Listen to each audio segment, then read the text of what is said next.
Kitchen lab లోపల ఈరోజు మనం ఫ్రూట్ పంచ్ తయారు చేసుకోవడం ఎలా, కావలసినటువంటి పదార్థాలు తెలుసుకుందామా మరి.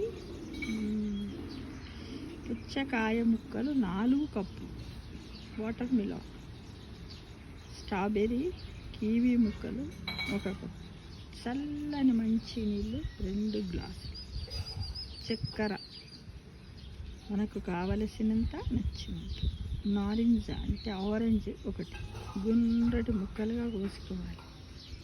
ఆరెంజ్ కూడా తొక్క తీయకుండానే గుండ్రగా కోసేసుకోవాలి. ఈ విధంగా ముందు ఇలా కావలసిన పదార్థం తయారు చేసి దాన్ని ప్రాసెస్. పుచ్చకాయ ముక్కల్ని బ్లెండర్లో వేసి ఆ రసాన్ని వడగట్టాలి.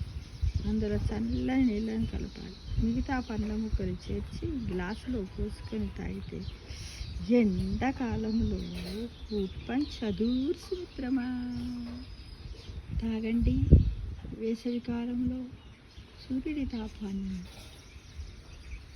తాపాన్ని అధిగమించండి మిత్రమా. సూర్యుడి తాపాన్ని మనకు కలగకుండా అందులో నుంచి బయటపడండి మిత్రమా. చేస్తారు కదా, చెయ్యండి అబ్బా, చేసి తాగండి, బాగుంటుంది కదా.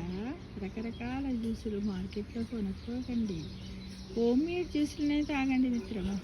తాగాలని ఆశిస్తున్నాను. ఎండ తాపము నుంచి మన యొక్క శరీరాన్ని కాపాడుకుందామా. Wish you happy summer holidays.